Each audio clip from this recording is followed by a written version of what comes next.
kind of agree with you. Atmospheric. It's more like layering more than riffing. I guess.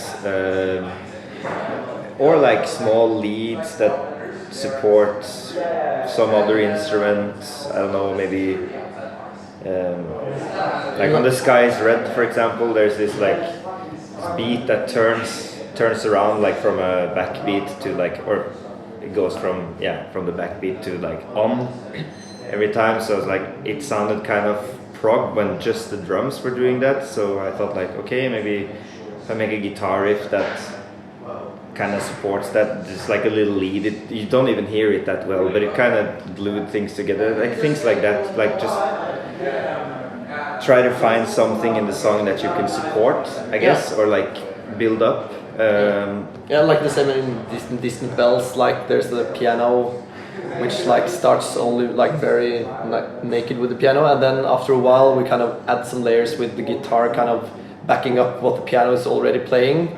Which just to make it like to develop it to like get a interesting kind of flow and like just layering, I guess. It's and to kind of highlight some ideas that might be a bit more lost if we didn't, but not necessarily taking the big like spot of like some guitar walls, or there's some, but not that much guitar walls on this album. It's more synth driven. Which is fun, because we're used to playing, in your face guitar wall, a lot of riffs. So it was this is by far the hardest or the most challenging guitar, like making guitar parts process that I've ever had. I remember when we went to the studio, we were like, okay, so we need to think of something if we're not just standing there the entire time. I mean, we're definitely gonna try to find some things, and some places we just realized this is better off without necessarily. We scrapped a lot of ideas. And we made something. This is a cool guitar part, and then we realized it doesn't really serve the song. No, it's just for us to not be bored. So then we just left our ego behind and just play synth instead. So we play a lot of keyboards on the tour now. As you said, there's a lot of synth pads, but we actually play on like 3 of the songs we play.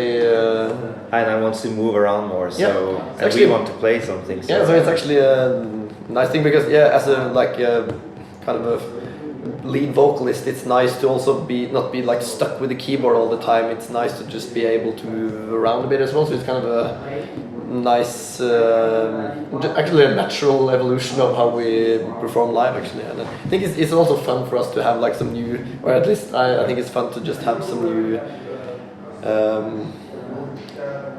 I don't remember the word, but it's like to be challenged, to have some new challenges.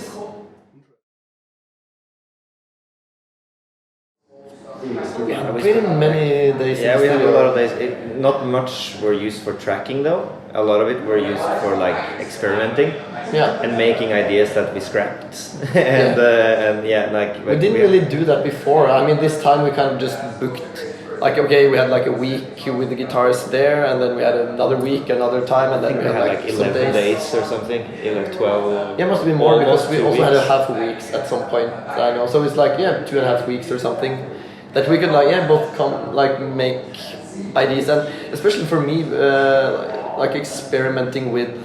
I mean, in the past we've been tracking more at home and like reamping, but this time it was so, as you said, like atmospheric, and it kind of needed to be played with the music instead of just like playing with a dry sound like a DI signal at home and then just reamping, because you kind of had to play along with the effects you had and everything. So a lot of the things, actually sometimes we even played and another person was like playing the effects. I remember I did the whammy thing on your So it was a lot of just playing around with pedals and amps and cabinets, and for not that many guitar parts, but what we did we're very happy with them. We just did that like the other day, because it was like, how are we going to do this? I tried to use like a delay, which was but then I had to like play a real like kind of tremolo, right? Yeah. So we ended up like, but we used like we can get like the problem is to get a tremolo to be tight enough. That's a big problem. So we ended up using just running it through Ableton. Yeah, which we actually also did on the recording. I think we ran it through either we used Logic we used like just a tremolo in the DAW. So with this like really tight so it like it only kind of opens up for like right on the beat, but it's pretty difficult to play live though, because it's it kind of needs to be like activated, the effect, and then it's just getting used to. It's a really strange thing to play along with, and I have to play such a different thing than what I'm hearing, and it's just a very strange thing, and it's just such a short time during a set as well, so I haven't really become that used to it either, so it's but it's a really I hear his direct signal. Yeah, like I mean I don't have much of the computer in my in-ears, so mostly I hear him without the tremolo. I just hear like so I'm like every night I have to like I take out my in-ear a bit just to make sure that our sound guy didn't forget to mute that. Yeah, because we kind of have to do this. So, and the first time we did, he actually forgot, and it would be sound horrible. So it's kind of like nerve-wracking to not really know. Are you hearing what you're supposed to hear out, or are you hearing what I'm hearing? Because that doesn't sound that well. I kind of have to just trust him. Trust him. So. Yeah, but it's definitely cool. But and kind of also, I imagine that some people don't really notice that it's a guitar part. Could be a synth also. Yeah, it could definitely be a synth. But I kind of think it's cool that we're able to play it live as well, because it's it's a really cool effect. Very extreme effect, but still. For the recording we did, used a lot of Moog pedals. And we used some. He has like what is it called? Like this old tape machine. Yeah, this tape delay. Like this. Which one is it? I don't remember the name. It's a legendary tape. Like he has a lot of funny stuff. I brought everything I had. So what ended up on the record, I can't really remember. Yeah, we tried so many things. So it's I like pedals, but live we're actually just using what is in the Kempers. Yeah. Especially now with the new update, I think the reverbs are like before I could work with them, but now they're actually like really good, I think. Yeah. It's kind of a compromise in a bigger way before, but now it actually is a really good reverb. Yeah, there's some things I miss, but it's so practical. So yeah, and also the tremolo thing that we just talked about, we didn't really manage to make that in the Kemper to be exactly what we wanted, so we used like we loop it through the computer instead, just to get that effect on that specific part, and then the rest is just Kemper. I used for most of my parts I ended up using a JCM 800 from like I don't remember the year. I have it on my phone somewhere. I can find it later. Just one. I've never been a Marshall guy actually. I've mostly like Fender amps and guitars, but and AC30 is like classics, which Marshall is a classic, but it's like I've never been sold. And then we just did like a blind test, all the amps we had there, and for me that one, like I had no idea it was the Marshall when I listened to it. Just like this one, like it was no doubt. And it turned out to be a Marshall. It's it's very like smart to do the blind tests, because I think you're very like biased because like I've also thought that about like Marshall, because one Marshall amp can sound so different from another one. So, and I've had some experiences like you arrive at a place and it's like, oh, this really didn't sound the way I wanted to, and it's just stuck with me. This is like several years ago, I guess, and then so I'm kind of, I don't think I want to use the Marshall, but then also everyone agreed that that was the best sound. And I guess we used Marshall cabinets. You didn't use the Marshall that much. I think we used the Marshall cabinets, and that also is something that is surprising to me, how much the cabinet like it has to say, because usually before it's only like that amp and whatever, you have a cabinet, okay, I'm gonna use this. But in the studio when we have these blind tests, that was almost one of the biggest differences. Was like the changing the different cabinets, and so but I used the diesel amp, which is VH4. Yeah, it looks like a spaceship. I don't remember, but it sounds really good. I would never. Every single time we've been in that Grøndal studio, it's like that amp. It's just like, who would have guessed that this is the amp we're gonna use? It really doesn't look like the sound we're looking for, but it's just when you just tune it right, it sounds really, really good. And I actually use 2 different channels on the same amp for different parts. So it's a cool amp. Yeah, it just looks. I mean, when I see like a tweed Fender amp, I just like, I think my brain just says that this is gonna sound good, even if it doesn't. It's like, it sounds good. Yeah, it visually sounds good. Yeah. So, and this one, it's the worst looking amp I ever seen in my entire life. It seriously looks like a spaceship. It sounds really nice. We used it on the last 3 albums. I used it on Congregation too. Yeah. Okay. It's been like the diesel amp again, and every time we do a blind test, and every time it goes through the. So it's pretty cool actually. That's interesting. Yeah, I mean it looks a lot more metal than you would have thought, since we tried to we're lowering the distortion and everything. But still, it just we were planning to use the Fender Twin, and we were like hoping that it would be this one, but then this is better, and then this is the diesel again. So I don't really like high gain sounds that much. Yeah, but I like this high gain amp. Yeah, it's awesome. Just little gain on the high gain amp. Crunch channel. Studio Grøndal in Stockholm. Or Ghost Ward. Ghost Ward. It's a guy called David Castillo. He has a genius of a man. He has so many great ideas, and it's kind of nice because he comes up with a lot of ideas. It's not that all of them are spot on, but it's he has so many ideas, and we can just pick and choose the ones we like.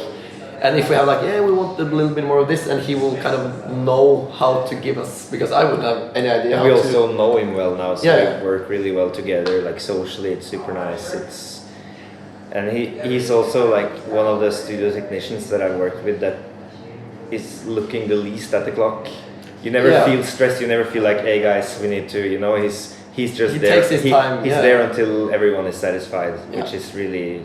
Yeah, definitely. You feel you have all the time in the world just to get the best product. Sometimes a little bit frustrating too, because I'm this sounds great, and it's it takes 3 more hours with the mic placement, or this sounds great, and then I want to try some more cabs, just try this and this, and still this one's the best, but I'm gonna try this as well, just to know, still this, he's great. But if he hadn't done that, I would have gone with the this sounds good, and then I'll just go for that, and the reason we end up being so satisfied is because he actually gives us all the options, and I learn a lot every time we're there. I think we're trying to say that he has more refined ears than we do.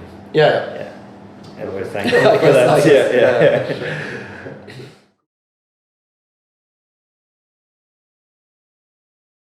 We have some guitars, you mean? Guitars? No guitars. No guitars and backing tracks. No. So I mean, we're cutting down on the amount of backing tracks. Before, we used to have more of the keys. I mean, I played keys, and then no one else really did. So every layer of key we had to have on backing tracks. But now, at some point, I think 3 different people are playing keys, me and him and Einar, and then also, actually, I think everyone in the band except Bård plays keys at some point. Raphael, our cellist as well, Simon, the bass player, and me and Robin, and Einar.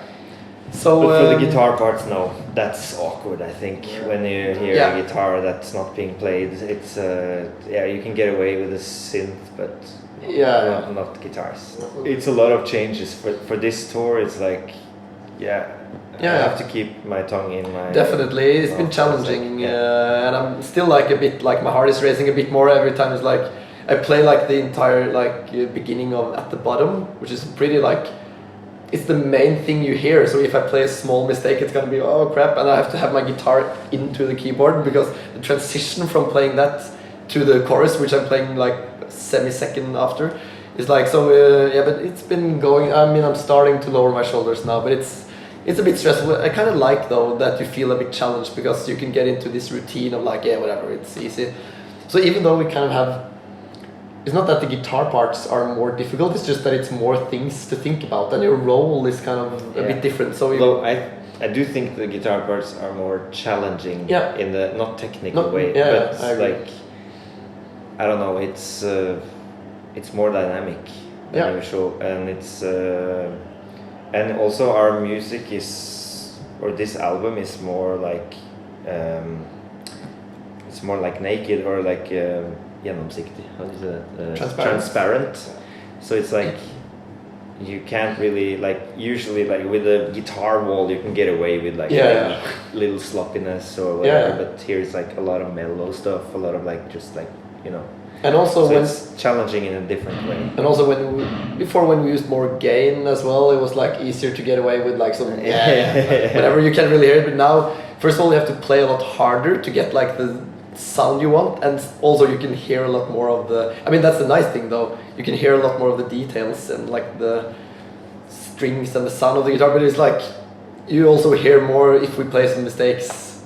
Not that it is like, it's not necessarily needs to be perfect, it's just like But you have to play careful, right? Yeah, kind of.